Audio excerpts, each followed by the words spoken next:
The following is a Thorf TV production brought to you in cooperation with Jack Thorfinson. Ladies and gentlemen, it's time once again for Saturday Gun Chat. That relaxing time way up north near the Canadian border, where Mr. Holster talks about guns. Let's have a warm round of applause for that Saturday gun guy. Here he is, Mr. Holster. Saturday gun guy, Jack.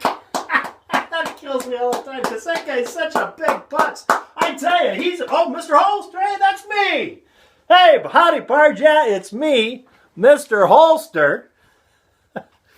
Let's get this show on the road to the sunny slopes of long ago. That didn't heat you up and cool you down all at the same time. This is what we're looking at today, guys. Got something in the mail, and it is this is from GG&G Mission Essential Tactical Weapon Accessories. It's a long one, isn't it? And it's an attachment for a 1-point sling, and we're going to put it on my original Shockwave I got, the one that didn't have the sling mount sticking out the back of the bird's head. Because I want to try using a 1-point sling on it, and I've got this. This is made by Tac Shield Proven Gear. Single point CQB sling. Weapon quick release buckle, 5.5-inch wide adjustable strap, and H&K style snap hook with a silencer sleeve. In Coyote. Yeah, we'll just see that up close. You can pause it and read it if you want. We're going to try this because I thought that might work nice to have this mounted on the different Shockwaves and you could just pop a sling on it. Because I like using the sling on the one that I put the sling on, but I just assumed the sling weren't there all the time and I could just pop it right off. And this kind of speeds the process up, and it's a quick release deal, just a quick, well, it's not a yeah, it's got a fast snap to it. Let's call it that. It's not really a quick QD release, but so let's put this well, we'll put it over here. Put that aside, and we're going to take this. Let's take this out of the bag and look at it real quick before we get started.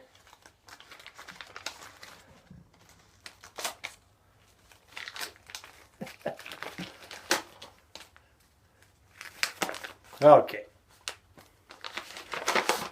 Installation instructions. Well, you know how we feel about stuff like that around here. I'll let you see them.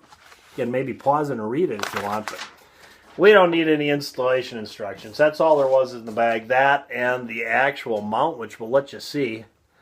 It's got the GG&G, and my recollection is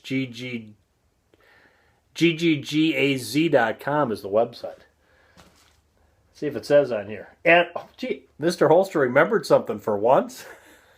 It's pretty good for me. Yeah, it's GGGAZ.com is the website. I'll put a link down below. And let you see this. Nicely machined out of billet aluminum. And, of course, you mount this. You can mount it. Well, you can only mount this. You got to buy the one that mounts on the side. You want this one, of course, will be they'll call it a right hand, but it'll mount on the left hand. Yeah, the tab will stick out on the left hand, but it'll be a right hand mount. So if you're using the gun right-handed, this is hanging out the other side. So, very simple. All we got to do is take the bird's head stock off this thing, put that on, and reassemble it. So, let's get started here. And you got to take this little plug in the back off, and how you do that is you take a screwdriver, you stick it in there, put your hand behind that screwdriver, because don't let it pry onto the rest of the stock, because it will leave a mark. And it comes straight out. It just comes straight out like that. So all I have to do is get that screwdriver in there and pull the screwdriver out like this. Don't pry it against this, because you'll dig it all up. It digs up this enough. You don't want to dig this up too. Well, once you get it out, And now I don't know if it's going to stay back in snug. We will find out. Okay, now you just got to take that bolt out, which I'm sure you're familiar in taking a stock off. Oh yeah, that's pretty good. You can see that. A stock off of a Mossberg 500, 590. You can see that bolt that's in there, and it just an Allen head on it. We got the right size here, I think. I do believe. We'll see if we can get this thing going. Well, let's try to do it so you can see it, but it'd be a lot easier for me if you couldn't. Yeah, it really would. So, yeah, it fits there. That makes it easier. When turn it too far, though, you'll dig into that stock. One more turn and I'll have it loosened up enough. And maybe it is already.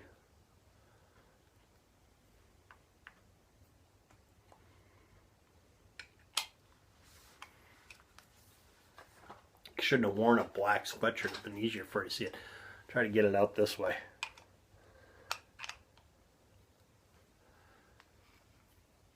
There. See, you just turn it off. It's just a matter of getting that initial tension off of it. And you just screw it out.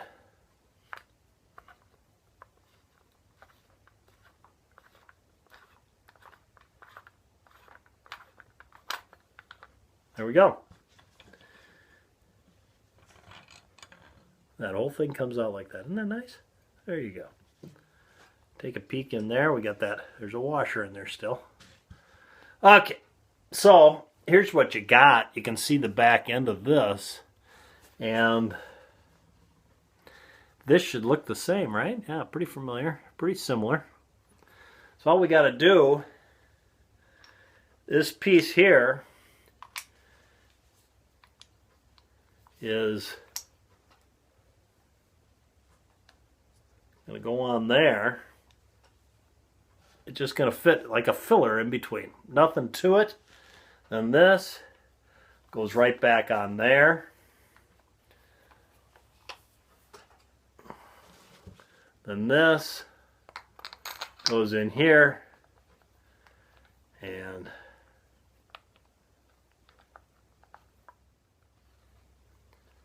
take our time and get the threads in right. Cross those threads. And once again, we'll try to keep it to the side here.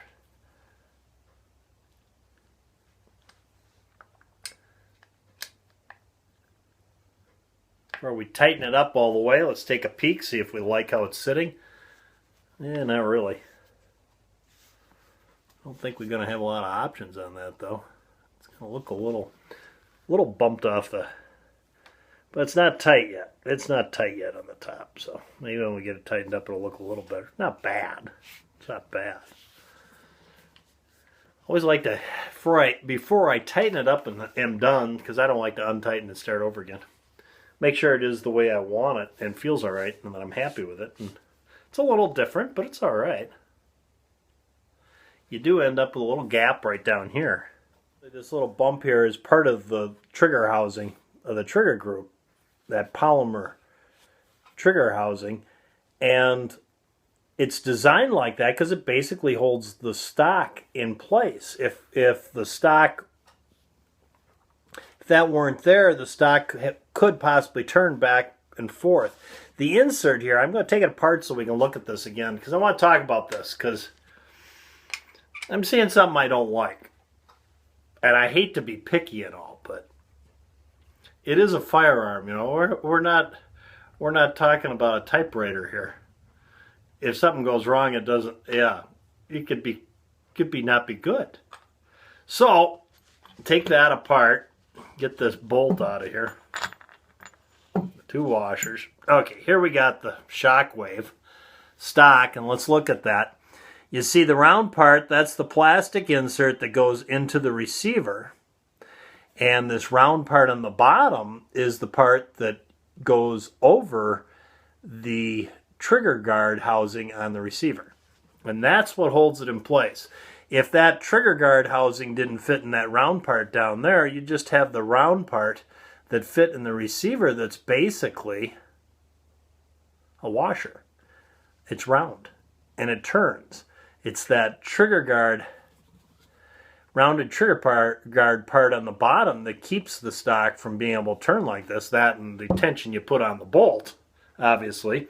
So here we have the component in question that goes on there, and you can see this part right here is milled out identical to this part right here. And this is one of the reasons, as long as we're here, that the stock isn't fitting totally tight is this part, which would be the opposite side, is not milled as deep as the receiver is. So as a result, this polymer circle here on the Shockwave grip needs to be filed down, I don't know, like a 32nd of an inch, I'd guess, in order to fit. Yeah, we'll put this back on here. So fit it on the receiver. In order to fit flush right here, you can see there's a little bit of a gap you can see through. Up close so you can see. See, there's a bit of a gap there. You can see it. So you'd have to file this circle flat here, or sand it down flat a little bit to eliminate that gap. It's never going to go away by tightening it up, because this part's thicker than the insert that's milled out. Okay, number one. Number two, you put this on and you can see you've got that gap where it doesn't overlap and fit tight against that trigger group housing. And this is how it works. Till you tighten it up, it's going to have play like this. So you're really depending upon the tension of that bolt to keep it in place. It doesn't have any nice tight fit prior to that. Where, let's remove our new component that's the sling mount and put the stock back on, and you'll see now it overlaps that, and see, I can't turn it. Don't have the bolt in, but you have no play even before it's bolted down, because that's why they designed it that way, so that the stock would stay and not be twisting. So I say this is a big reject for Mr. Holster. I'm not putting this on. No. I'm not filing this down to make it fit on there because of that play issue. Not impressed by that one bit. But that's me. It may be fine for you. You may like it. Myself, I don't think it's good enough and fitting the way the manufacturer. Yeah, I got it on backwards. It's not making this stock fit tight enough or in the same manner as the manufacturer has designed it. And I say you're weakening the design by adding that in there. So I say any modification you make that inherently weakens the design of the firearm is a reject from Mr. Holster. So this is getting returned to Brownells, which, yeah, it'll cost me like $5 to send it back to them. I think that was a $30 part, so yeah, we lost $5 on that deal. But you don't try stuff, you don't find these things out unless you watch it on YouTube first and go, oh, well, I agree with that, and then you don't buy it. Yeah, but I didn't see one of these. At any rate, it's going back like this, guys. But I am going to take this week and camouflage it, and I'm camouflaging the other one. I might camouflage all three of them this week, and that's going to be on the sock show. So you might want to watch that next week, 6 days from now.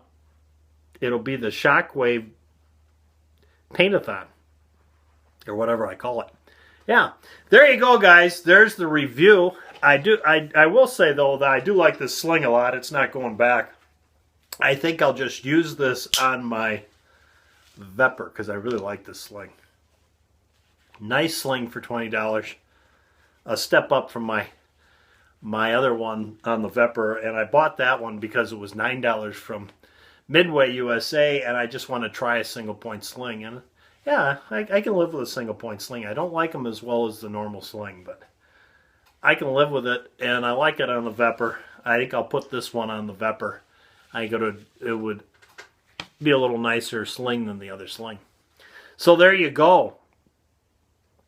There's Saturday Gun Chat. Thanks for tuning in. Thanks for subscribing. And if you haven't subscribed, please do. Now is a good time to do it because I'm having a contest. The 5,000 sub giveaway. And when I reach 5,000 subs, which we're getting darn close, I'm giving away a $350 gift certificate to Brownells where you can go buy gun parts. Well, if you like it, you can buy it. I'm not going to. Or ammunition, or gun cleaning components, or even firearms themselves. What a great place, Brownells. And you'll have a $350 gift certificate to do it with if you're the winner. All you got to do to get my contest today is, number 1, be a subscriber. Number 2, like this video, which, yeah, I agree. It's kind of a I feel a little down over it. Yeah, I had high hopes for that as being the solution to having a sling and not having to have it on there all the time. But, not so much. Number 3, in the comments section down below, just tell me what you think about that. Maybe I'm being too harsh on it. Maybe it's actually a good add-on, and I should overlook the fact that the stock could possibly twist. I don't know. You let me know. And tag it with Shockwave. Yeah, there you go. Shockwave. Thanks for tuning in, guys. Till next time, for Mr. Holster and Jack, go out and stay safe.